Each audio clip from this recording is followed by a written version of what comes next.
नमस्कार, DD news पर आप दो टूक देख रहे हैं। मैं हूं अशोक श्रीवास्तव। नागपुर हिंसा के बाद पुलिस लगातार एक्शन में है और पुलिस की एक्शन में आने के बाद वहां जो दंगाई थे, दंगाइयों की धरपकड़ चल रही है। अब तक लगभग 80 दंगाई जो हैं उनकी गिरफ्तारी हो चुकी है और जिन लोगों की गिरफ्तारी हुई है उनमें 6 लोगों के ऊपर देशद्रोह का मुकदमा भी ठोका गया है। दरअसल आज भी ये जो पुलिस की एफआईआर कल आई थी, इस एफआईआर में कुछ बहुत चौंकाने वाली बातें थी। चौंकाने वाली बातें ये थी कि किस तरह से दंगाइयों ने प्री प्लान तरीके से लोगों को निशाना बनाया था। चुन चुनकर हिंदुओं के घरों को निशाना बनाया गया था। चौंकाने वाली बात यह भी थी कि दंगाइयों ने महिला पुलिस कर्मियों के कपड़े फाड़ने और उनके साथ जोर जबरदस्ती करने की कोशिश की थी। उनके इरादे आप समझ सकते हैं क्या थे। खुलासा यह भी हुआ था कि दंगाइयों ने पहले मस्जिद के अंदर इफ्तार की और उसके बाद मस्जिद से वो निकले और फिर उन्होंने इस तरह की हरकत की। आज इस बारे में कुछ और नए चौंकाने वाले खुलासे हुए हैं और नए खुलासों में इस पूरी हिंसा के तार का बांग्लादेशी कनेक्शन भी सामने आ रहा है। न सिर्फ इस मामले का बांग्लादेशी कनेक्शन सामने आ रहा है, बल्कि साथ साथ यह बात भी सामने आ रही है कि जो दंगाई थे उन्होंने पूरी तरह से पूर्व नियोजित तरीके से इस हिंसा को अंजाम दिया। न सिर्फ अफवाहें फैलाई गई सोशल मीडिया के माध्यम से, पुलिस ने 90 से ज्यादा अकाउंट्स को आइडेंटिफाई किया है जिनसे 200 पोस्ट की गई, अलग अलग तरह की भड़काऊ पोस्ट की गई और इन भड़काऊ पोस्ट के बहाने लोगों को भड़काया गया, लोगों को जुटाया गया। और दूसरी बात, एक जो बड़ी बात सामने आई है वो ये कि ये जो कुछ बहाना बनाया जा रहा था, ये कहा जा रहा था कि भाई ये कुछ कोई आयत लिखी हुई चादर जला दी गई थी, उसके कारण हिंसा भड़की। उस झूठ का भी अब खुलासा हो गया है, क्योंकि पुलिस ने और महाराष्ट्र के मुख्यमंत्री देवेंद्र फडणवीस ने साफ तौर पर कहा है कि ऐसी कोई चादर नहीं जलाई गई थी। और लेकिन इस तरह के चादर जलाने के वीडियो जो हैं, फेक वीडियो, एडिटेड वीडियो, वो सर्कुलेट किए गए और वो सर्कुलेट करके उसके बाद दंगे को भड़काया गया। इसका मतलब साफ है कि औरंगजेब के नाम पर जो लोगों का गुस्सा था या औरंगजेब के जो फैन क्लब था, उसने औरंगजेब के खिलाफ जो देश में माहौल बना हुआ था, औरंगजेब के खिलाफ जो लोगों का गुस्सा था, उस गुस्से को कुछ फेक न्यूज फैलाकर, अफवाहें फैलाकर उसको दंगे का रूप दिया। अब ये सब बड़ी साजिशें हैं, लेकिन बड़ी बात क्या है कि ये पहली बार नहीं हो रहा। अभी महू में हमने देखा, इंदौर में हमने देखा, यह बहाना बनाया गया कि मस्जिद के अंदर किसी ने जलते हुए पटाखे फेंके थे, इसलिए हिंसा भड़की। लेकिन वो बात झूठी साबित हो चुकी है और ये जो कुछ नागपुर में हुआ, ये कई जगह पहले भी हो चुका है। तो सवाल यह है कि इस तरह की जो चीजें लगातार हो रही हैं, ये आखिर एक सोच है या कोई बड़ी साजिश है? दो टूक में आज हम इसको समझने की कोशिश करेंगे। इससे पहले कि आगे बढ़ें, अब तक जो खुलासे हुए हैं और उस पर जो राजनीति है, वो सब आपके सामने है। सुनिए जरा।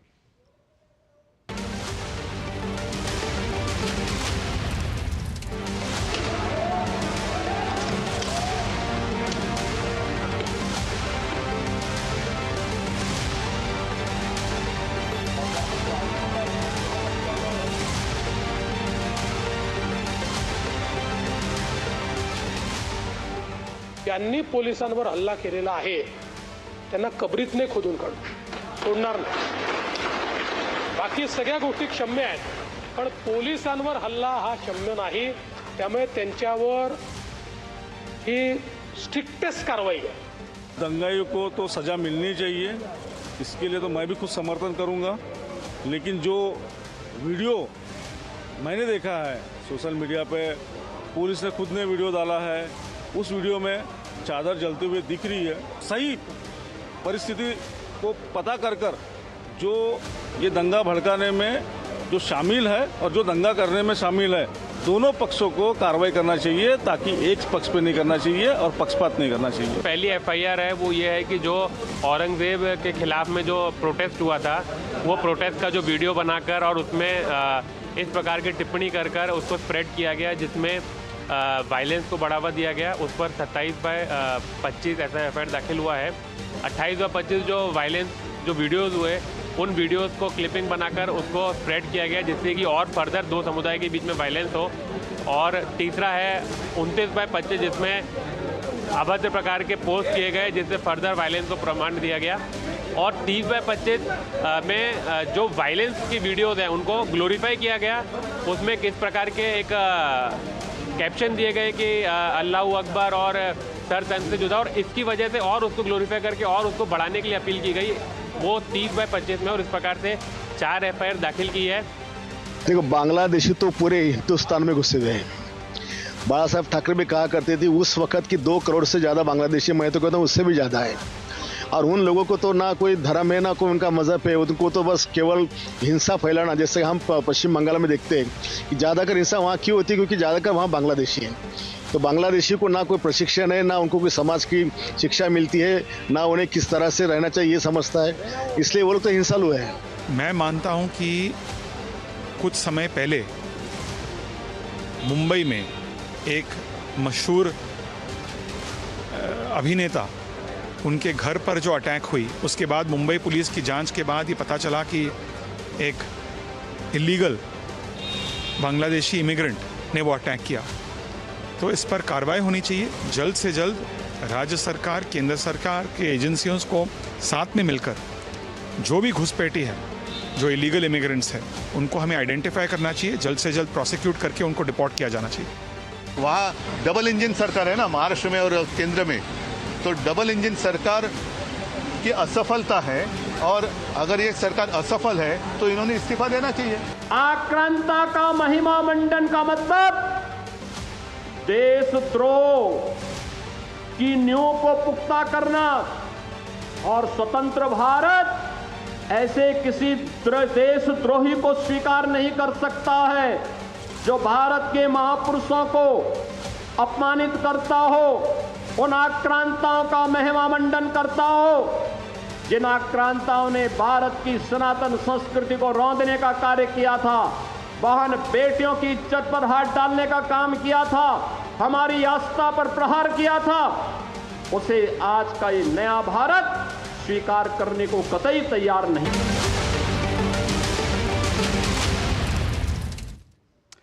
तो तमाम आपने बयान सुने और अंत में मुख्यमंत्री योगी आदित्यनाथ का भी बयान सुना है, क्योंकि वो लगातार इस बात पर जोर दे रहे हैं कि जो मुस्लिम आक्रांता, जो चाहे वो बाबर हो या फिर वो औरंगजेब हो, उनका महिमा मंडन करने वाले और उनके फैन क्लब को जो आगे बढ़ाने वाले लोग हैं, उनको वो सीधा सीधा देशद्रोही की संज्ञा दे रहे हैं। लेकिन दूसरी तरफ एक डेवलपमेंट और भी है, और वो भी आपको बता दूं, उसके बाद डिबेट का आज की शुरू करूंगा। डेवलपमेंट ये है कि कुछ लोग अब इस पूरी हिंसा के लिए सीधा सीधा जो एक फिल्म आई थी छावा, उस फिल्म को जिम्मेदार ठहरा रहे। कह रहे अगर वो फिल्म नहीं आई होती, उस फिल्म पर बैन लगाने की मांग की जा रही है। कहा जा रहा है कि फिल्म नहीं आई होती तो फिर लोग गुस्से में नहीं आते औरंगजेब की हरकतें देखकर, और गुस्से में नहीं आते तो दंगा नहीं भड़कता। लेकिन सवाल यह कि औरंगजेब की हरकतें देखकर, छावा फिल्म में देखकर या उसको जानने के बाद जो लोग गुस्से में आए, उन्होंने कोई दंगा नहीं किया। लेकिन जिन लोगों को औरंगजेब के नाम पर जो महिमा मंडन बंद करने की बातें चल रही थी, औरंगजेब का महिमा मंडन बंद करने के लिए जो बात हो रही थी, औरंगजेब की कब्र को उखाड़ फेंकने की बात चल रही थी, उन लोगों को गुस्सा आया और उन लोगों ने दंगा फैलाया। तो सवाल तो बड़ा साफ सा है कि इस दंगे के पीछे कहीं ना कहीं औरंगजेब फैन क्लब जो है वो सीधे सीधे जिम्मेदार है। लेकिन तमाम बयान हमारे सामने हैं और इन पर चर्चा करेंगे। 4 मेहमान मेरे साथ जुड़ चुके हैं। आइए चारों मेहमानों का परिचय करवा देता हूं। मेरे साथ स्टूडियो में आज 2 मेहमान जुड़े हैं। तोहिन सिन्हा जी बीजेपी के प्रवक्ता हैं, तोहिन सिन्हा जी जुड़े हुए हैं मेरे साथ अवधेश कुमार जी स्टूडियो में जुड़े हैं, वरिष्ठ पत्रकार हैं, स्तंभकार हैं। और मेरे साथ 2 और मेहमान जुड़े हुए हैं। मेरे साथ तहसीन पूनावाला जी हैं, राजनीतिक विश्लेषक है तहसीन पूनावाला जी, और मेरे साथ आनंद दुबे जी जुड़े हुए हैं, शिवसेना यूबीटी के प्रवक्ता हैं। चारों मेहमानों का बहुत बहुत शुक्रिया और स्वागत। तोहिन सिन्हा जी, मैं आपसे आज की डिबेट की शुरुआत कर रहा हूँ, क्योंकि अभी हम उद्धव ठाकरे जी का बयान सुन रहे थे। वो कह रहे थे डबल इंजन की सरकार है, और ये ठीक है, डबल इंजन की सरकार है और ये सरकार बनी इसलिए थी क्योंकि कहा था एक रहेंगे सेफ रहेंगे। तो फिर उसके बाद ये सब चीज़ें अगर होती हैं तो क्या इसकी जिम्मेदारी केंद्र महाराष्ट्र सरकार की नहीं है? क्या बीजेपी सरकार को इसकी जिम्मेदारी नहीं लेनी चाहिए? बात यह भी उठ रही है कि ये सब कुछ अगर प्लानिंग हो रही थी, इसके तार अगर बांग्लादेश तक जुड़े हैं, अगर इसकी प्लानिंग थी तो उस प्लानिंग को सेंस क्यों नहीं किया गया? उसके बारे में कोई सूचना क्यों नहीं थी लोकल इंटेलिजेंस यूनिट्स को? नमस्ते अशोक जी, नमस्ते सबको। देखिए, ये बहुत आसान है उद्धव जी के लिए तुरंत सवाल पूछना, लेकिन उद्धव जी वो मुख्यमंत्री थे जिनके कार्यकाल में असादुद्दीन ओवैसी जो है खुले तौर पर औरंगजेब के मज़ार पर जाते थे, फूल माला चढ़ाते थे और उद्धव ठाकरे कुछ नहीं कर पाते थे। देखिए, ये लाजमी भी है कि इंटेलिजेंस पर सवाल उठना जब इस प्रकार से दंगे होंगे, लेकिन मैं आपको जिम्मेदारी के साथ कह रहा हूं कि अगर एक ऐसी चूक होती है इंटेलिजेंस एजेंसीज की तो इसके जगह पर 99 ऐसे दंगे रोके भी जाते हैं। क्यों? क्योंकि आज ये सत्य है कि औरंगजेब मानसिकता जो है आज भी दुख की बात है, लेकिन देश भर में व्याप्त है और इसको तूल देते हैं ऐसे लोग, अबू आजमी जैसे लोग, इसको तूल देते हैं संजय राउत जैसे लोग, जो कहते हैं कि औरंगजेब का मजार जो है वो शिवाजी, छत्रपति शिवाजी महाराज की शौर्य का प्रतीक है। आप सोचिए कितनी शर्मनाक बात है ये कि शिवाजी महाराज को जरूरत पड़ती है औरंगजेब के मजार की।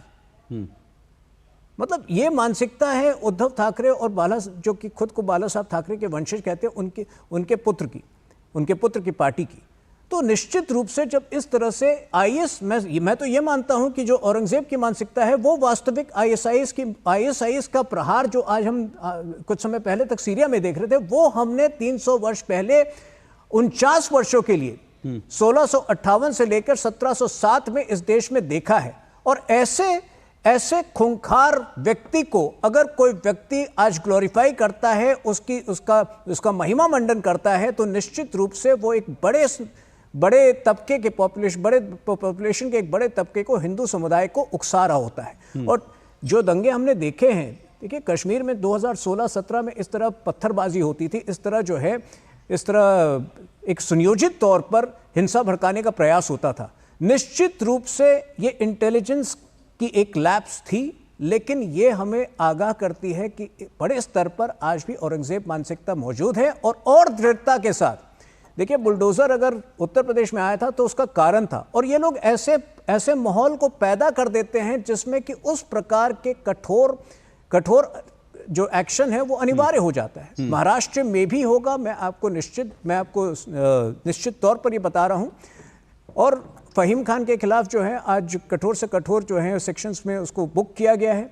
ऐसे लोग जो है, हो सकता है कि फहीम खान कांग्रेस या एनसीपी का ही प्रॉक्सी हो। कहां से ऐसे लोग जो है रातों रात उत्पन्न हो जाते हैं। तो निश्चित रूप से एक्शन होंगे, लेकिन उद्धव ठाकरे को अपने गिरबान में भी झांक कर देखना चाहिए, संजय राउत से भी सवाल पूछने चाहिए और खुद अपने कार्यकाल को भी याद रखना चाहिए, जहां असादुद्दीन ओवैसी जो है माल्यार्पण करते थे। और मैं आगे बढ़ना चाह रहा हूं, लेकिन एक छोटा सा, एक बहुत संक्षेप में सवाल। आपने कहा उद्धव ठाकरे जब मुख्यमंत्री थे, असादुद्दीन ओवैसी जाकर वहां उन्होंने फूलमाला औरंगजेब की कब्र पर जाकर चढ़ाई। आज जो है फिलहाल औरंगजेब की जो कब्र है उसको लेकर जो खबरें आ रही हैं, अकबरुद्दीन ओवैसी, अकबरुद्दीन ओवैसी, तो फिलहाल जो खबरें आ रही हैं वो ये कि औरंगजेब की जो कब्र है उस पर सुरक्षा बढ़ाई गई है, क्योंकि लोग गुस्से में हैं, और वो ठीक है, क्योंकि अभी एएसआई संरक्षित है। लेकिन आज अगर कोई जाना चाहेगा, कोई ओवैसी जाना चाहेगा, कोई हिम्मत नहीं करेगा, तो क्या सरकार उसको रोकेगी, परमिशन देगी? आज देश का माहौल बदल गया है। नहीं, माहौल की मैं टेक्निकली कह रहा हूं कि अगर कोई जाना चाहे तो क्या उसको रोका जा सकता है? आज भी तो रोक नहीं सकते। कानूनी तौर पर हम नहीं रोक सकते हैं, लेकिन मैं आपको इसलिए उदाहरण दे रहा हूं कि 3 ऐसे देश का उदाहरण दे रहा हूं। फ्रांस हो गया, जर्मनी हो गया, ऑस्ट्रिया हो। यहां हिटलर का कोई महिमा मंडन नहीं कर सकता है, क्योंकि न्यायिक तौर पर जो है वो प्रतिबंधित है, उसको उसकी सजा मिलेगी। और यहां पर जो है हमारे यहाँ नए लोग जो है फैन क्लब में शामिल होना चाहते हैं। ये औरंगजेब मानसिकता गजवाए हिंद की मानसिकता है। ये हिंदुस्तान को ये जो एक अनअचीव्ड फ्रंटियर कहते थे वो उस मानसिकता का हिस्सा है और औरंगजेब मानसिकता को हम समाप्त करेंगे। कठोर से कठोर कदम यहां पर भी उठाए जाएंगे। ओके। नागपुर की अगर डेमोग्राफी को देखें, संवेदनशील एरिया है और पहले आज मेरे ख्याल से लगभग 95 वर्ष के बाद ये हुआ है। लगभग 95 वर्ष के बाद वहां पर दंगे हुए, इसलिए थोड़ा समय लग रहा है, लेकिन कठोर कदम उठाने ही ठीक है, उठाए जाएंगे। आनंद दुबे जी, देखिए राजनीतिक टिप्पणियां आप करिएगा, लेकिन उससे पहले मेरे एक सवाल को लीजिएगा, उसके बाद आप, क्योंकि उद्धव ठाकरे की बात चलिए तो राजनीतिक टिप्पणियां आपको भी रिस्पॉन्ड करने का अधिकार है। लेकिन मेरा एक सवाल है, अभी तुहिन जी ने औरंगजेब वाली मानसिकता की बात करी। मैं ये जानना चाहता हूं, ये जो औरंगजेब वाली मानसिकता है, इसको खत्म करने के लिए या इसको लेकर के आपको क्या लगता है, आपकी पार्टी का क्या स्टैंड है? आज ये क्लियर होना बड़ा जरूरी है, क्योंकि अब तक बहुत स्पष्टता नहीं है इस मामले में। अशोक जी नमस्ते। नमस्ते। स्पष्टता कैसे कई प्रकार का होता है, तो मैं कौन से प्रकार से आपको समझाऊं, मैं वही सोच रहा था। औरंगिया एक आताताई था, क्रूर था, हिंसक था, अपराधी था। हिंदुस्तान का कोई ही शायद ऐसा शख्स होगा किसी भी जाति किसी धर्म का जो उसको अपना हीरो मानता होगा। हम सबके हीरो छत्रपति शिवाजी महाराज, महाराणा प्रताप जी, गुरु गोविंद सिंह जी, गुरु तेग बहादुर सिंह जी, छत्रपति संभाजी महाराज है। मुझे नहीं लगता कि आपका चैनल जो भी देख रहा होगा वो इतने सेकंड में समझ गया होगा कि हमारी शिवसेना औरंगिया को किस रूप में लेती है। तो मैं समझता हूँ एक स्टेप तो मैंने पार किया कि शिवसेना उद्धव बाला साहब ठाकरे की पार्टी औरंगिया के प्रति क्या सोचती है। दूसरी बात, औरंगिया की कब्र अगर एक हमारे शौर्य का प्रतीक है, वो भी उस व्यक्ति के जो हिंदवी स्वराज की स्थापना चाहते थे, छत्रपति शिवाजी महाराज, जिन पर कब्जा करने के लिए, जिनको घुटने पर गिराने के लिए 27 साल तक दक्कन की तरफ घूमता रहा। छत्रपति संभाजी महाराज को इस्लाम कबूल करवाते करवाते खुद कब्र में घुस गया। उस औरंगिया की कब्र को जब भी कोई देखता है या हम देखते हैं, आप देखते हैं, तो लगता है कि इससे बड़े छत्रपति शिवाजी महाराज थे, ये हार गया उनके सामने। तो क्या अगर इसको शौर्य का प्रतीक कह दिया तो हम लोग ने गुनाह कर दिया? पता नहीं, अगर लगता होगा तो फांसी पे लटका दीजिएगा, आप लोग की सरकार है। दूसरी चीज, नहीं, फांसी पे लटकाने वाली बात बिल्कुल नहीं है, आपकी अपनी मत है सर, आप रख सकते हैं कौन फांसी पे। लेकिन जो एक सवाल पूछ रहे, क्या छत्रपति शिवाजी को अपनी वीरता, अपने साहस को प्रूव करने के लिए क्या औरंगजेब की कब्र की जरूरत पड़ेगी? लोग उसकी कब्र देखकर नहीं, तुलना नहीं हो रही है कि उनकी वीरता के लिए कब्र, तो फिर उसकी कब्र को शौर्य का प्रतीक, जितने शौर्य है उसमें से एक वो कब्र भी है। नहीं तो उसको गाड़ दिया। एक छोटा सा सवाल पूछूं? कैसे? नहीं, उसको दक्कन में उसकी मौत हुई, हाँ, वो वहीं खत्म हो गया, हाँ, लेकिन उसके मंसूबे पूरे नहीं हुए मराठाओं पर कब्जा करने की या पूरे अखंड हिंदुस्तान पर। अच्छा, एक बात बताइए, मैं वहां नहीं गया, आप में से कोई भी अगर वहां गया है, कोई भी अगर गया है औरंगजेब की कब्र पर, आप गए? क्या वहां ये बोर्ड लगा है इस तरह का कि ये जो है शिवाजी महाराज की साहस का ये एक प्रतीक चिन्ह है, क्योंकि शिवाजी महाराज से लड़ते हुए, मराठाओं से लड़ते हुए वो दक्कन में दफन हो गया, इसलिए शौर्य का प्रतीक? क्या ऐसा कुछ लिखा है? ऐसा कैसा? बिल्कुल नहीं लिखा है। तो फिर ये कैसे शौर्य का प्रतीक हो सकती है? तो अब वो तो बाला साहब के जमाने में ये लोग ये भाषा बोल सकते थे क्या? आनंद दुबे जी का भी तो जवाब सवाल है कि जो पार्टी का स्टैंड है वही बोलेंगे। तो शर्मिंदा का प्रतीक है वो हमारे मराठाओं के या देश के हिंदू लोगों की शर्मिंदा का प्रतीक है? क्या हो सकता है? नहीं, शौर्य का प्रतीक, शौर्य का प्रतीक तो हो ही नहीं सकती सर। ऐसा है मेरा आज का सुनिए मेरा आज का विषय ये नहीं है, लेकिन मैं इसलिए ये बात करी। मैं आज अब इसको लाते हैं लाइन। नहीं, आप लाना चाहते हैं, आप किस चीज का विषय? नहीं, तो इसमें आपने सौर कहा, सौर अगर नहीं है तो उसको हीनता में क्यों ले जाने भाई? नहीं, सुनिए, अमेरिका ने ओसामा बिन लादेन को मारा। सुनिए आकाश जी, अमेरिका ने ओसामा बिन लादेन को मारा, उसका कब्र कहीं रखा कि समुद्र में दिया कि मछलियां खा जाएगी? तो आप नहीं, तो किसको फेंकना चाहिए था? और दूसरा सुनिए, नहीं, अरे भाई आप अजीब बात कर रहे हैं। मैं तो सौर का प्रतीक वो हुआ कि उसने उसकी कब्र को रहने ही नहीं दिया कि कल होकर के इस ढंग से जाके और फैन क्लब पैदा हो ओसामा बिन लादेन। उसको शिवसेना फेंकनी चाहिए। सर सुनिए, नहीं, सुनिए, मैं बिल्कुल नहीं, शिवसेना इसके लिए जिम्मेदार नहीं है। उसकी जो आज वहां फेंकना ही चाहिए था। नहीं, शिवसेना का आंदोलन था। कैसे बात कर रहे हैं? नहीं, पहले शिवसेना का आंदोलन था, शिवसेना को अरे भाई ये मैदान खोदते थे, सुनिए पाकिस्तान के मैदान खोदते थे, मैं यही कह रहा हूं, क्या दिक्कत थी? आप खोद के फेंक देते उसको। हाँ, वो आपको तो खोदना ही चाहिए था, आपके विचारधारा थी। शिवसेना को यही करना चाहिए था, तभी वो शिवसेना होती। मेरा सवाल है कि शिवसेना तो आज ये कहती नहीं, शिवसेना आज तो वो कहती शौर्य का प्रतीक है। मेरे वो शौर्य का प्रतीक रहेगा तो फिर खोदना ही चाहिए था। अशोक जी, मेरा एक जस्ट छोटा सा 2 सेकंड का प्रश्न है कि क्या बाला साहब ठाकरे के जमाने में इनको ये भाषा और ये लॉजिक देने की साहस होती? बाला साहब ठाकरे जब तक थे तब तक तो ये विचित्र लॉजिक ये लोग नहीं लाते थे। 13 में चले गए हैं वो ठीक है वो विषय नहीं, वो विषय नहीं। आनंद जी देखिए, मतलब मैंने कल ही सुना, मुझे नहीं मालूम, एक तो आपकी पार्टी में अलग अलग स्टैंड जो है, अलग अलग लोग अलग अलग स्टैंड लेकर, कोई अतिवादी हिंदू बन जाता है, कोई कुछ बन जाता है, कोई कुछ बन जाता है। आजकल आपकी पार्टी की स्थिति है। आपने कह रहे, अभी मैंने किशोर तिवारी जी का बयान सुना, उन्होंने कहा मैं संजय राउत का बाप हूं और जो है हिम्मत नहीं है कोई औरंगजेब के साथ हम नहीं खड़े, और वो औरंगजेब की जो कब्र है वो शौर्य का प्रतीक नहीं हो सकती। संजय राउत की भाषा कुछ और है, आपकी भाषा कुछ और है, किशोर तिवारी की भाषा कुछ और है। तो एक तो समझ में नहीं आता कि शिवसेना उद्धव ठाकरे में कौन किसका बाप है और किसके बयान को फाइनल वर्जन लिया जाए। तो ये जो भ्रम की स्थिति जैसे कांग्रेस करती है कि एक आदमी कुछ बोल देगा, एक आदमी फिर कह देंगे वो ऑफिशियल लाइन है, वो ऑफिशियल लाइन है, कुछ ऐसा ही आप कर रहे हैं। इसलिए मैं कह रहा हूं औरंगजेब की मानसिकता पर आपकी पार्टी की स्पष्टता जो है वो नहीं है सर, इस बात को आपको स्वीकार करना चाहिए। अच्छा ठीक है, चलिए आपके हिसाब से मान लिया पार्टी की स्पष्टता नहीं।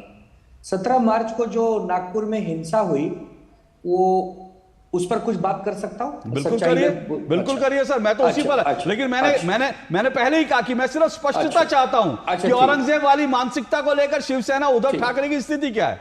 ठीक है।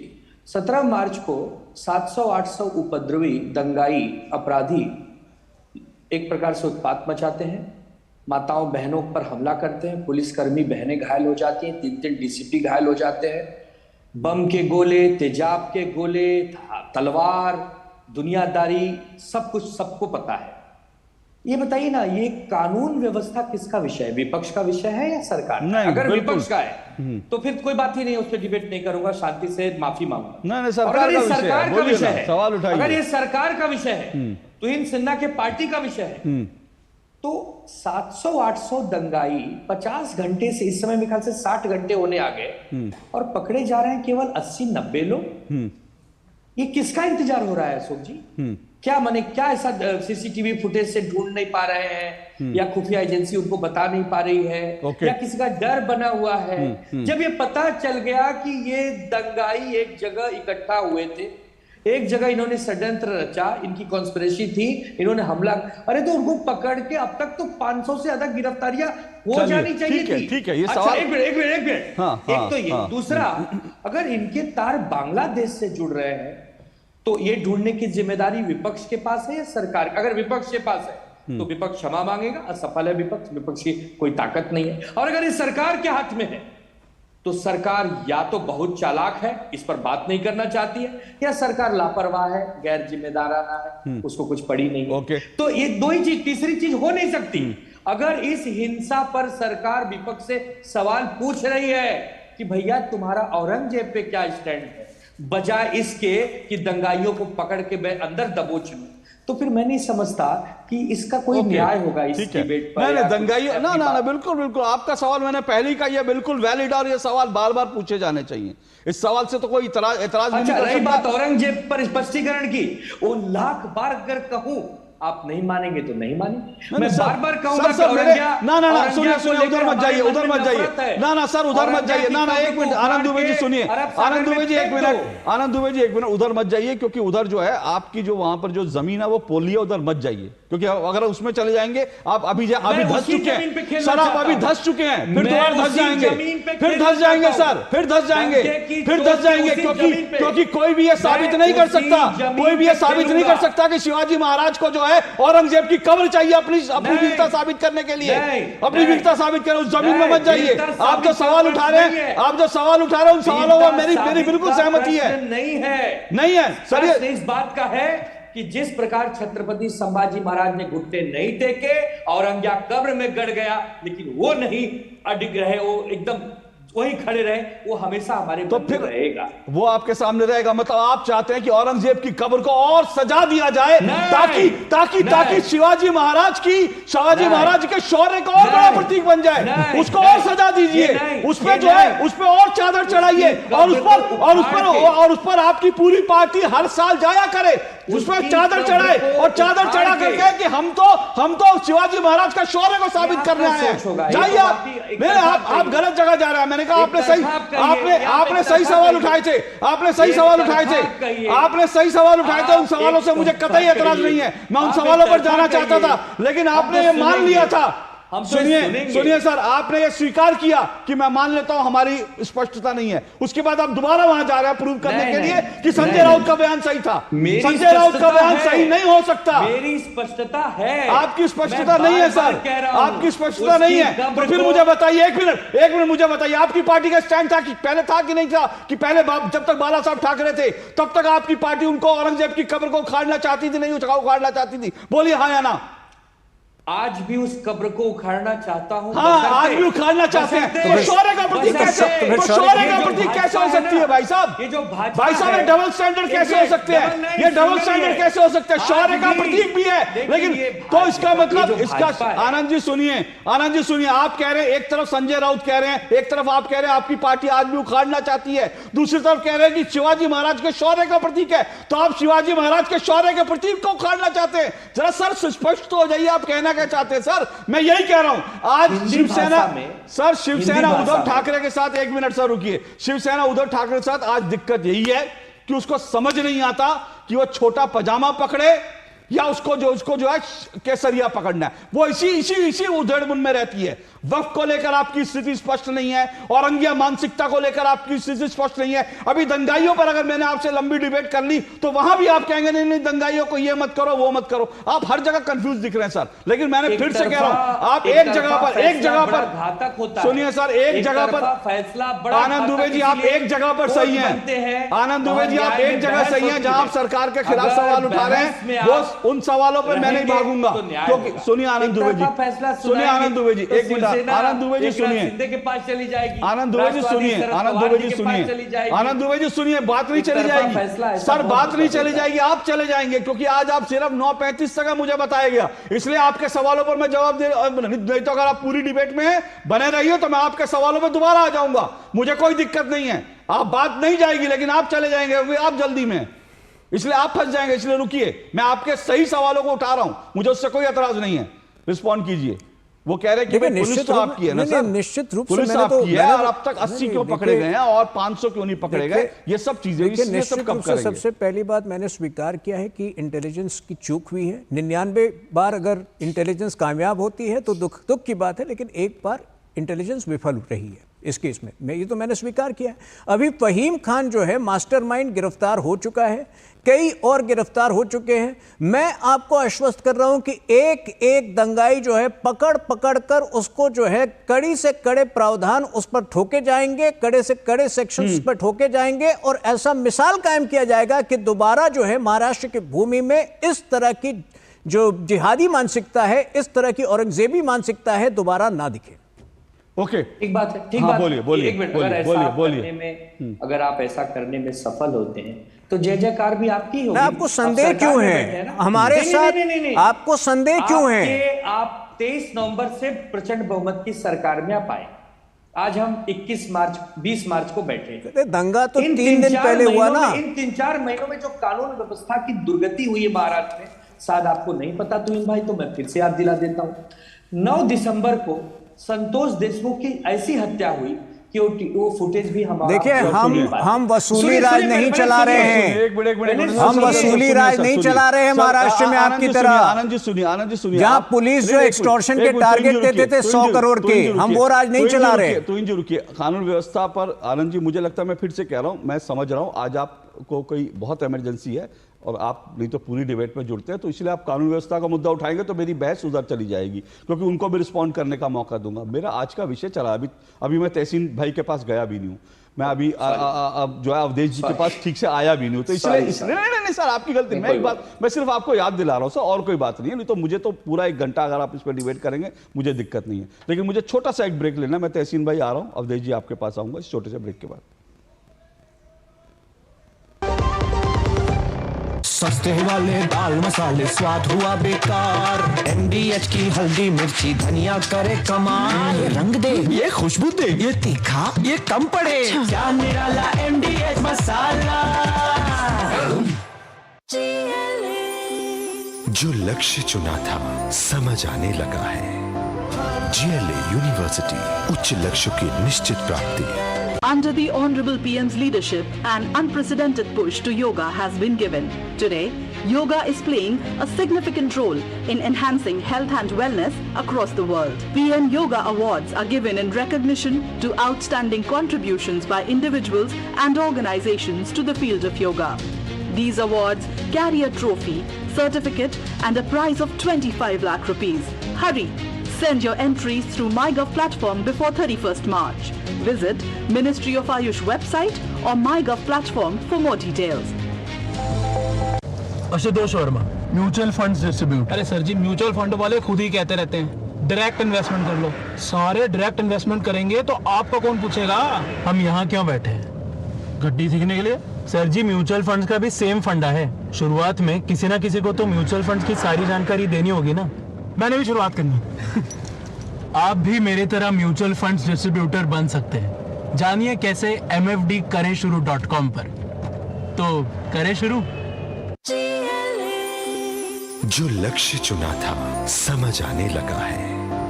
GLA यूनिवर्सिटी, उच्च लक्ष्य की निश्चित प्राप्ति। जब धरती चीर कर निकलता है लोहे का पत्थर और मिलता है मोंगिया के जोश से, फिर तपता है, पिघलता है और बनता है फौलाद। अब होता है सरिया सारी खूबियों के साथ। मोंगिया स्टील, मजबूत देश का मजबूत सरिया। तो अपने सोने को काम पे लगाइए। आज ही कॉल कीजिए 1-800-313-1212 पर। तुमने नौकरी छोड़ दी, अब आगे क्या प्लान है?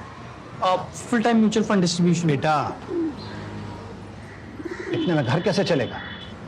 पापा, मेरे पास 150 क्लाइंट्स ऑलरेडी हैं और नए क्लाइंट्स मिलते रहते हैं। अब नौकरी छोड़कर full time mutual fund distributor ही बनूंगा। आप भी मेरी तरह म्यूचुअल फंड डिस्ट्रीब्यूटर बन सकते हैं। जानिए कैसे? mfdkareshuru.com पर। तो करें शुरू। MDH का किचन किंग किचन में हो तो हम सब कुछ बना सकते हैं। बैंगन का भरता, आलू गोभी, भिंडी मसाला और भी बहुत कुछ। MDH। दो टुक आप देख रहे हैं, दो टुक हम चर्चा कर रहे हैं नागपुर में एक्शन और बांग्लादेश कनेक्शन इस हिंसा का, क्योंकि जो पुलिस ने खुलासे किए वो गंभीर खुलासे हैं। ये जो उत्पाती थे उन्होंने क्या क्या किया वो FIR में आ चुका है। आज पुलिस कह रही है कि इनका सीधा सीधा बांग्लादेश कनेक्शन भी है। इन्होंने एडिटेड वीडियो, झूठे वीडियो बना के और इस तरह से सोशल मीडिया पोस्ट पे अफवाह फैलाकर दंगा भड़काया।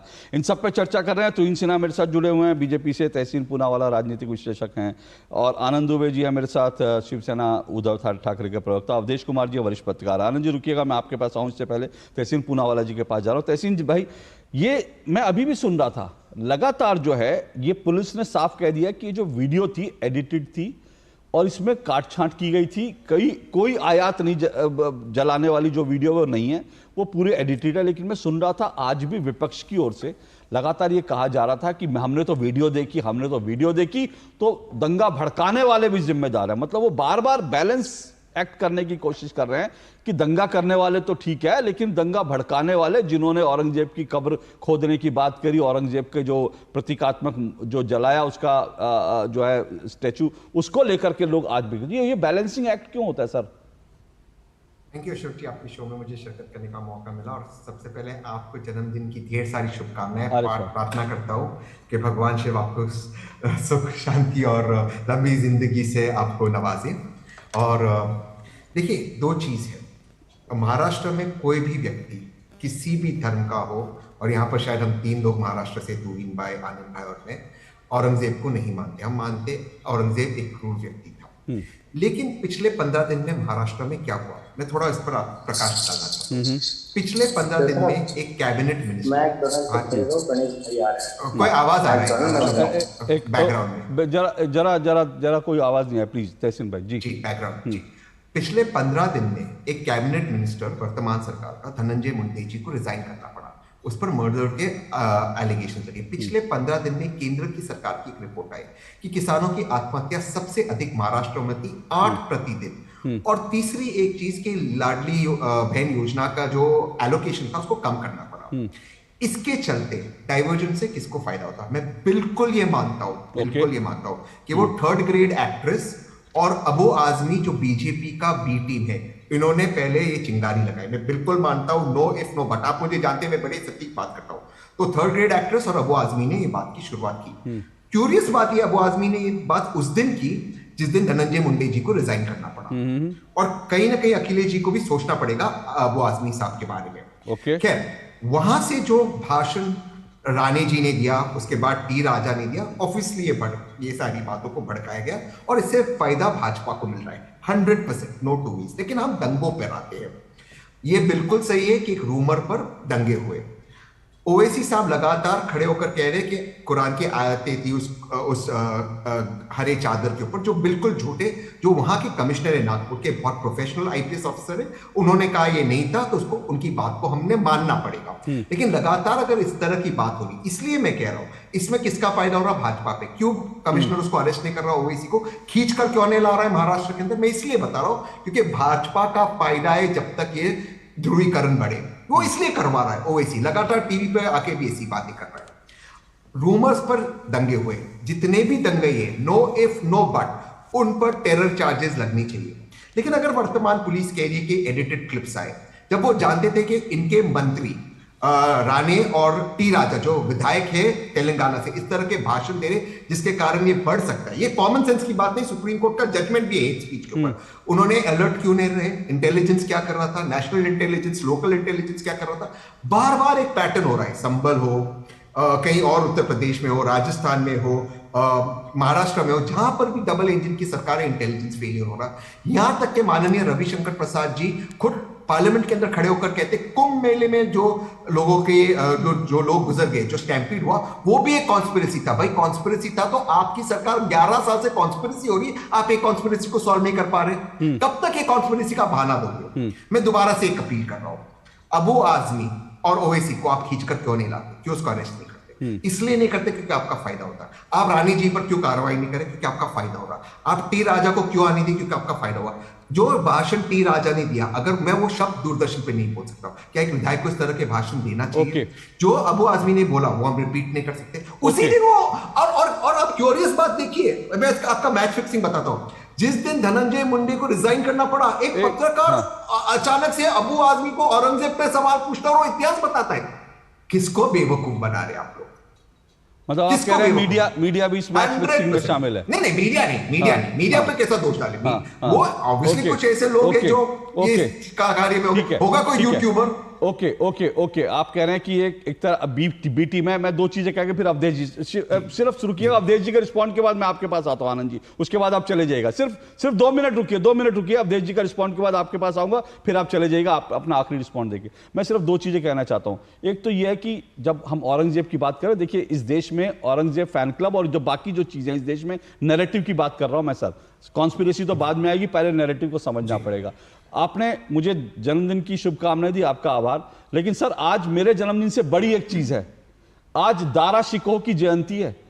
देश में किसी को नहीं पता, वो दारा शिकोह जो वेद पुराण का ज्ञाता था, जो हिंदू मुस्लिम एकता पर काम करता था, वो दारा शिकोह जिसने वेद पुराणों की अनुवाद करवाया, आज उसकी जयंती है। लेकिन देश में क्या आज तक किसी को नहीं पता होगा दारा शिकोह, लेकिन औरंगजेब और बाबर की जयंतियां याद रहती हैं, औरंगजेब बाबर की कब्रें बनी रहती हैं, औरंगजेब बाबर की कब्रों पर जाकर जो है फातिहा पढ़ा जाता है, वहां चादर बिछाई जाती है।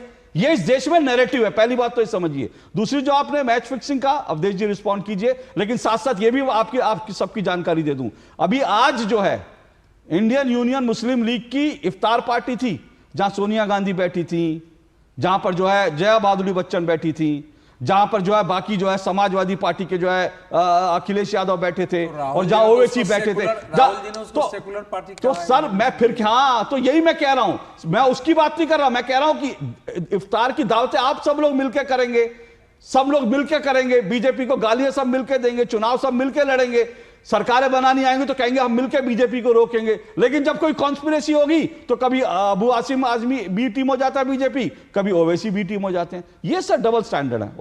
अवधेश जी रिस्पॉन्ड कीजिए। देखिए, मैं तो कुछ और बोलने के लिए आया था, लेकिन जो हमारे मित्र तहसीन पूनावाला और इन दोनों ने जो बोला है, अब मुझे आश्चर्य है कि आपके जैसा व्यक्ति तहसीन पूनावाला जी को इस ढंग से बेरोक टोक बोलने दिया। अब देश में लाखों की संख्या में औरंगजेब के पक्ष में लोग खड़े हैं और वो बता रहे हैं कि टी राजा सिंह, और इसके कारण वो जो है इशू बन गया, और उसके कारण औरंगजेब का इशू बन गया। और आपने कहा कि उसके बाद आपने एक बार भी सुनिए, नहीं आप बीच में एक बार भी इन्होंने ये नहीं कहा कि इस देश में लाखों करोड़ों लोग जो औरंगजेब के पक्ष में कैसे खड़े होंगे, उसका कारण क्या? बीजेपी ने साजिश रच के खड़ा करवा दिया है। इस समय सालार मसूद के साथ खड़े हैं, जिसको अफगानिस्तान में कोई पूछने वाला नहीं है, उसके मेला देश में लगाए जा रहे। सोचिए ना, जो महिलाओं के साथ बलात्कार किया, उसके गाने इस देश में बज रहे थे, सूफी संत के रूप में उसकी पूजा हो रही है, हिंदू भी वहां जा रहे हैं। एक अंग्रेज ने लिखा है कि मुझे हैरत हुई वहां जाने के बाद कि हिंदू भी जा रहे हैं। ये एक अनियंत्रित गुंडा, उसने गंडे शब्द का प्रयोग किया है, वो स्थिति है। दूसरी बात है, तो मुझे तो हैरत हो रही है, आप देखिए इतना बड़ा इशू है, और औरंगजेब पर महाराष्ट्र में पहले भी पिछले 2 सालों के अंदर दंगे हो चुके हैं, छोटे बड़े जगह जगह उसके पक्ष में। अब पहले में आकाश, तो बहुत भयावह स्थिति है। दूसरा देखिए, ये जो बता रहे हैं कि उनको पकड़ो और वो मारो, जरा मैं जो है 2 चीजें कोट करना चाहता हूं। एक तो संजय राउत जी का बयान और एक संपादकीय सामना का। संजय राउत जी ने ठीक हिंसा, वो आप दंगा करें, मैं तो दंगा नहीं मानता हूं, क्योंकि हिंदू कहीं लड़ने के लिए नहीं थे, वो एक पक्षीय सुनियोजित पूरी तैयारी से की गई हिंसा थी, जो आजकल जगह जगह हो रहा है, चाहे संभल हो, चाहे वहां हो, चाहे मऊ हो, उसी की कैटेगरी में, चाहे कानपुर में हुआ हो, प्रयागराज में हुआ हो। उन्होंने कहा नागपुर में हिंसा का कोई कारण नहीं है, यहीं पर आरएसएस का मुख्यालय है, यह देवेंद्र जी का निर्वाचन क्षेत्र भी है, यह हिंसा फैलाने की हिम्मत कौन कर सकता है? आगे बढ़िए, हिंदुओं को डराने, अपने ही लोगों से उन पर हमला करवाने और फिर उन्हें भड़काकर दंगों में शामिल करने का यह एक नया पैटर्न है। तो वो तो देख रहे हैं कि इन्होंने अपने लोगों से दंगे कराए हैं, तो पकड़वा, ये किसकी बात कर रहे हैं कि वो आ गए थे? ये जो भाषा है, लगभग यही भाषा तहसीन जी बोल रहे हैं। अब आप दूसरा देखिए, संपादकीय देखिए, औरंगजेब की कब्र महाराष्ट्र की अस्मिता और जुझारू पराक्रम का स्मारक है। औरंगजेब की कब्र महाराष्ट्र के शौर्य का प्रतीक है, यह महाराष्ट्र की जिद और मुगलों की पराजय का प्रतीक है। इस कब्र को हटाओ, नहीं तो हम इसे नष्ट कर देंगे। ऐसा रुख भाजपा या संघ से जुड़े कुछ उन्मादी धर्मांधों ने लिया है, उन्हें हिंदुस्तान को समझना चाहिए। कुछ नए हिंदुत्ववादियों की ऐसी गर्जना है, जिस तरह बाबरी मस्जिद गिराई गई, उसी तरह औरंगजेब की कब्र को भी ध्वस्त कर देंगे। ये लोग इतिहास और महाराष्ट्र के शौर्य के दुश्मन हैं, वे खुद को हिंदू तालिबानी के रूप में प्रस्तुत करना चाहते हैं। तो ये जो कह रहे थे आकाश जी, शायद चले गए मुझे लगता है, आनंद जी कि भैया हम तो उसको उखाड़ना चाहते हैं। तो अब इस देश में स्थिति है कि देखिए, इसकी गंभीरता को समझिए। लाखों करोड़ों लोगों के अंदर अगर मुगलों के पक्ष में, गजनबी के पक्ष में, औरंगजेब के पक्ष में बयान दिया जा चुका है कि इस्लाम का झंडा लेके आया है, ये इस्लाम का, ये सच्चा मुस्लिम था, ये हमारा गाजी था, हमको इसी को पूजना चाहिए, और हम आपस में राजनीति में लड़ रहे हैं, लोग उसके लिए मरने को तैयार है। दंगे कैसे हुए हैं? जैसे ताहिर हुसैन ने पहले अपने घर पर छत जमा कराई और स्वयं किया, वैसे ही इसने पहले एफआईआर जमा कराया, पहले एफआईआर कराया। एक चीज और जोड़ना चाहता हूं सर, जो आपने कहा ताहिर हुसैन की आपने जिक्र की, तो ये पूरी क्रोनोलॉजी को भी समझना चाहिए, और तहसीन जी उस पर भी आपको रिस्पॉन्ड मैं चाहूंगा जरूर। क्रोनोलॉजी क्या है? क्रोनोलॉजी, ताहिर हुसैन ऐसे ही नहीं आया, पहले सीए के खिलाफ एक झूठ फैलाया गया। झूठ फैलाने वालों में कौन था? सोनिया गांधी शामिल थी, राहुल गांधी, प्रियंका गांधी वाड्रा, और दूसरी तरफ जो असदुद्दीन ओवैसी, ये तमाम लोग झूठ फैला रहे थे कि अब जो है सड़कों पे निकलने का वक्त है, मुसलमान इस देश का नागरिक नहीं रह जाएगा, सबको जो है ठेल ठेल के जो है बंद कर दिया जाएगा, सबकी नागरिकता चली जाएगी। पूरा सीए को लेकर झूठ फैलाया। उसके बाद एक ताहिर हुसैन की एंट्री होती है, वो दंगों की तैयारी करते, दंगे हो जाते हैं, और क्या इसी तरह की तैयारी जो है इसी तरह के महाराष्ट्र में भी है?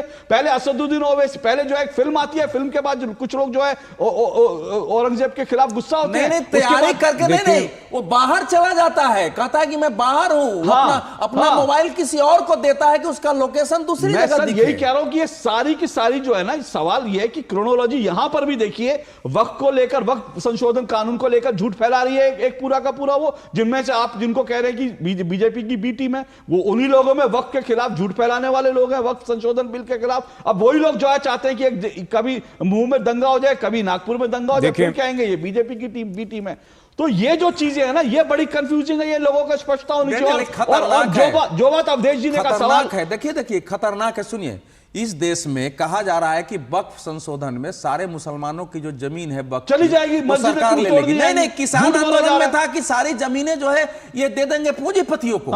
और ये जो झूठ, मतलब इस झूठ के आधार पर देश में करोड़ों लोगों के अंदर बेचारे जो नहीं जानते थे उनको ये बता दिया गया है कि इस्लाम के लिए ये सब लड़ने वाले योद्धा थे, और ये आरएसएस वाले फलाने वाले हमारे उनके विरुद्ध जा रहे, मतलब हमारे इस्लाम के खिलाफ है, इसलिए उठो और लड़ो, उठो और लड़ो, मरो। ये स्थिति पैदा मैं कह रहा हूं, माहौल जैसे सीए के खिलाफ बिगाड़ा गया था, अब इसके खिलाफ बिगाड़ने की कोशिश हो रही है, मुसलमानों को सड़कों पर लाने की कोशिश हो रही है, और उसके बाद ये दंगे हो रहे हैं। तो क्रोनोलॉजी को उसको समझना पड़ेगा। एक ब्रेक ले रहा हूं, उसके बाद तहसीन जी, तुहिन जी दोनों के पास आऊंगा इस छोटे से ब्रेक के बाद।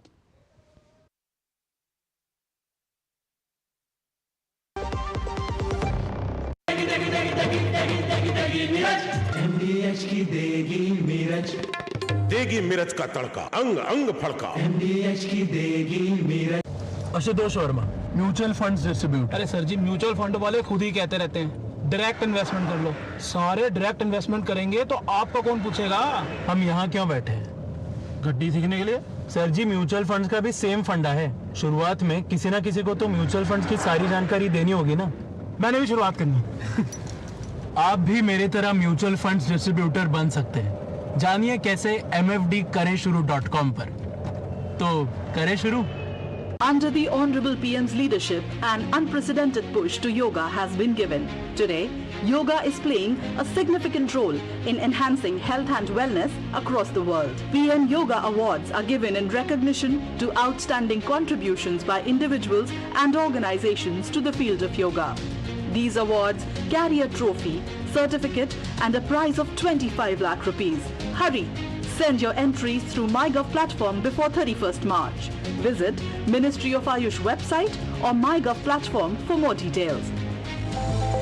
अब लोन प्रोसेसिंग में इतनी देरी, ये सब ना तुमसे नहीं होगा।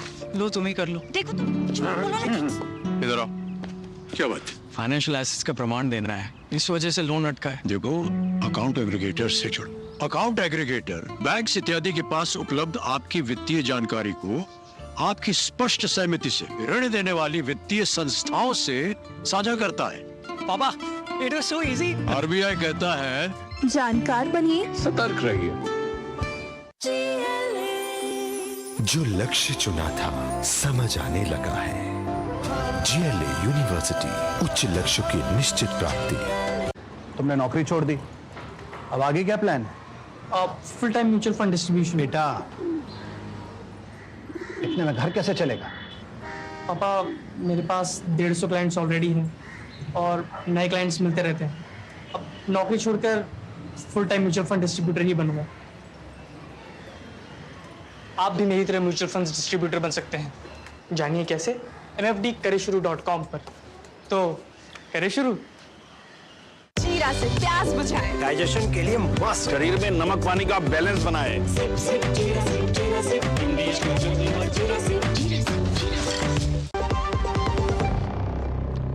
चलिए, दो टूक में हम आज चर्चा करें नागपुर में एक्शन, हिंसा का बांग्लादेश कनेक्शन। 3 मेहमान मेरे साथ जुड़े हुए। तहसीन पूनावाला जी, रिस्पॉन्ड कीजिए। देखिए, बहुत सारी चीज़ें हैं जो आप, अवधेश जी ने कहा कि आप जो कह रहे हैं, मतलब उसमें भी कहीं ना कहीं ऐसा लग रहा है कि औरंगजेब के जो फैन क्लब है उसका बचाव करने की आप कोशिश कर रहे हैं। नहीं, विभाजन के पूर्व हिंदू महासभा जब मुस्लिम लीग की आलोचना करती थी तो कहा जाता कि यह विभाजन करा रहा है। ठीक वही परिस्थिति इस समय पैदा हो रही है। हाँ, तहसीन जी, मैं बहुत साफ और स्पष्ट शब्दों में कह रहा हूँ, औरंगजेब की वहां पर बिल्कुल कबर होने की कोई जरूरत नहीं है। लेकिन आप जितना भी इसका दोष पिछली सरकारों को दे। पिछले 11 साल में केंद्र में माननीय नरेंद्र मोदी जी की सरकार थे, वो इस पर फैसला करे और उस कब्र को हटा दे। मुझे इससे क्या लेना देना। औरंगजेब की कब्र पर मैं आज तक नहीं गया, कभी जाऊंगा नहीं। मैं मानता हूँ औरंगजेब से घटिया राजा इस मुल्क ने कभी नहीं देखा। होप मैं इस बात में बहुत स्पष्ट हूँ। जो भी व्यक्ति औरंगजेब का फैन क्लब में होता है, मैं उसको सच्चा देशभक्त मानता ही नहीं हूँ। होप मैं इस बात में क्लियर हूँ, चाहे वो किसी भी दल से हो।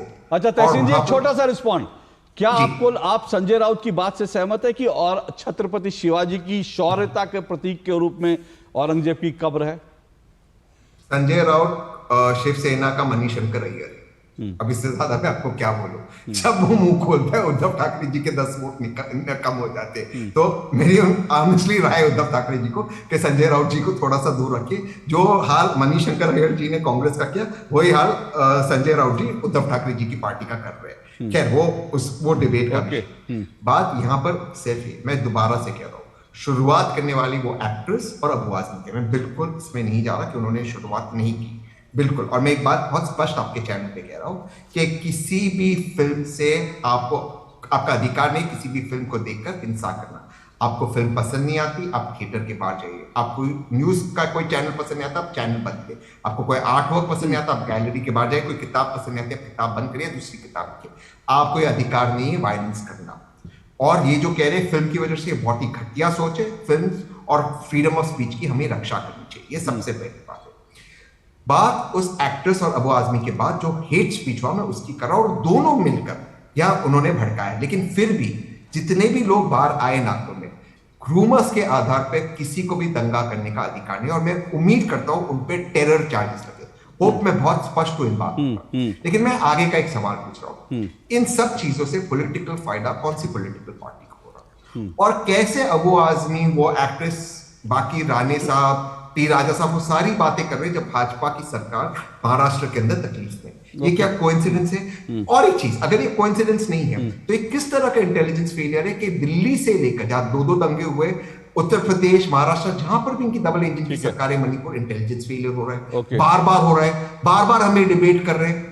तो ये कहीं ना कहीं इंटेलिजेंस फेलियर अगर हो रहा है केंद्र और स्टेट के लेवल पे, उसको भी इसकी जांच होनी चाहिए। ओके तुम रिस्पॉन्ड करेंगे, पर उससे पहले मैं एक चीज सिर्फ कह दूं कि देखिए इंटरेस्टिंग बात यह है कि अगर जो है अबू आजमी जो है वो बीजेपी के लिए काम कर रहे हैं, बीजेपी की बी टीम की तरह काम कर रहे हैं, तो सवाल सबसे बड़ा ये उठता है कि अखिलेश यादव उनको अपने गोद में लेकर क्यों घूम रहे हैं। दूसरी बात, अगर वो 3rd ग्रेड एक्ट्रेस जो है जिसको आप बार बार जिक्र कर रहे हैं, अगर एक मिनट अगर वो बीजेपी के, वो अगर इस माहौल बनाने में बीजेपी की मदद कर रही है, तो उसके पति को जो है एनसीपी टिकट क्यों दे रही है, शरद पवार की पार्टी टिकट क्यों दे रही है? तो ये सब बड़ा सिंप्लीफाई कर रहे हैं शायद आप तहसीन भाई। लेकिन तुरीन जी आप रिस्पॉन्ड कीजिएगा, पर इस छोटे से ब्रेक के बाद तुरंत आ रहा हूं मैं आपके पास, छोटे से ब्रेक के बाद। एमडीएच का किचन किंग किचन में हो तो हम सब कुछ बना सकते हैं। बैंगन का भरता, आलू गोभी, भिंडी मसाला और भी बहुत कुछ। MDH मेरी पसंद, मेरी पसंद, मेरी पसंद, मेरी पसंद, हमारी पसंद, हम सबकी पसंद। मजबूत देश का मजबूत सरिया Mongia steel. Under the Honorable PM's leadership, an unprecedented push to yoga has been given. Today, yoga is playing a significant role in enhancing health and wellness across the world. PM Yoga Awards are given in recognition to outstanding contributions by individuals and organizations to the field of yoga. These awards carry a trophy, certificate and a prize of 25 lakh rupees. Hurry! Send your entries through MyGov platform before 31st March. Visit Ministry of Ayush website or MyGov platform for more details. वाह, गाय तुम्हारी माता है ना? तो पशुहार के नाम पर जहर क्यों खिलाता है? अनसन हटा, दिल से खिला, सिर्फ कपिला, देश का नंबर 1 पशु आहार। जो लक्ष्य चुना था समझ आने लगा है। GLA यूनिवर्सिटी, उच्च लक्ष्य की निश्चित प्राप्ति। Ashutosh Verma, mutual funds distribute. अरे सर जी, म्यूचुअल फंड वाले खुद ही कहते रहते हैं डायरेक्ट इन्वेस्टमेंट कर लो। सारे डायरेक्ट इन्वेस्टमेंट करेंगे तो आपको कौन पूछेगा हम यहाँ क्यों बैठे हैं, गड्डी सीखने के लिए? सर जी, म्यूचुअल फंड्स का भी सेम फंडा है। शुरुआत में किसी ना किसी को तो म्यूचुअल फंड्स की सारी जानकारी देनी होगी ना। मैंने भी शुरुआत करनी। आप भी मेरी तरह म्यूचुअल फंड्स डिस्ट्रीब्यूटर बन सकते हैं। जानिए कैसे mfdkaresshuru.com पर। तो करें शुरू। गोल्डी मसाले के 100 ग्राम के स्पेशल पैक्स में फ्रेशनेस लॉक है। ऐसे गोल्डी मसाले जहां जाएं रिश्ते बनाएं। चलिए, दो टूक आप देख रहे हैं, जल्दी से तहसीन जी रिस्पॉन्ड कीजिए। कह रहे हैं कि भाई आपकी सरकार इतने समय से है, बार बार ये चीजें हो रही हैं और इसका अल्टीमेटली फायदा भी आपको मिलता है। जी देखिए, दो बातें अशोक जी मैं यहाँ कहना चाहता हूँ। सबसे पहले तो मैं अपने मित्र तहसीन की सोच और इस भाषा का खंडन करता हूँ कि राइट से फ़ायदा किसको होता है। ये इतिहास में इनको जाना चाहिए। 70 और 80 के दशक में विशेष तौर पर, और गुजरात में तो अहमदाबाद में 1969 में जो राइट्स हुए हैं, शायद उनकी आप अगर कल्पना करें तो आज पता नहीं कितने राइट्स होते। तो हमने राइट्स को रोके हैं इस देश में, आपको ये समझना पड़ेगा। दूसरी बात जो आपने पूछा कि अखिलेश यादव जो है अब्बू आज़मी को क्यों गोद पे लेके बैठे हैं, बल्कि अखिलेश यादव ने, आपको याद होगा कि जब अबू आज़मी को बर्खास्त किया गया था महाराष्ट्र असेंबली से, सबसे पहला उनका ट्वीट था कि सत्य को दबाया नहीं जा सकता है। इसका अर्थ क्या हुआ? एग्जैक्टली इसका अर्थ क्या हुआ कि वो औरंगजेब को एक महान राजा मानते हैं। आप सोच सकते हैं कि किस लेवल तक। तीसरी बात, अभी उद्धव जी के पार्टी के प्रवक्ता यहां नहीं है, लेकिन मैं जिम्मेदारी के साथ कहना चाह रहा हूं कि उद्धव जी की पार्टी एक बहुत ही खतरनाक खेल में आगे बढ़ चुकी है और उन पर जो है नजर रखना बहुत जरूरी है। अब मैं हैरान हूं कि जिस विचित्र ढंग से वो उसको शौर्य भूमि बता रहे हैं शिवाजी की, ये कोई भी आदमी इस विकृत मानसिकता को स्वीकार नहीं कर सकता इस देश में। मुझे लगता है कि यूबीटी को अपना नाम बदलकर यूबीए रख लेना चाहिए, उद्धव बाबर औरंगजेब पार्टी। अरे बाप रे, यूबीए उद्धव बाबर औरंगजेब पार्टी, बहुत बड़ा आपने बयान दे दिया। आनंद दुबे अभी नहीं है, नहीं तो रिस्पॉन्ड लेता, पर मेरे पास समय इतना है। पर मैं अंत में सिर्फ एक ही बात कहना चाहता हूं। मैंने आज ही एक वीडियो देखी, मैंने उसको बहुत डिटेल में नहीं देखा, लेकिन मैंने चीन के एआई से सीखने की बात करते हैं, चीन के बाकी चीजों से सीखने की बात करते हैं, लेकिन चीन के जो आक्रमणकारी थे उनकी मूर्तियां बना के चीन ने रखी हुई हैं और वहां पर आम नागरिक जाते हैं, उन मूर्तियों पर थूकते हैं, उन मूर्तियों पर चप्पल मारते हैं, जूते मारते हैं, और हमारे यहां औरंगजेब की कब्र पर जाकर लोग फूल चढ़ाते हैं, फातिहा पढ़ते हैं, और औरंगजेब फैन क्लब देश में दंगे कराता है। इन सब का सर कुचलना बहुत जरूरी है। आज के लिए इतना ही, कल आपसे मुलाकात होगी, इजाजत दीजिए, नमस्कार।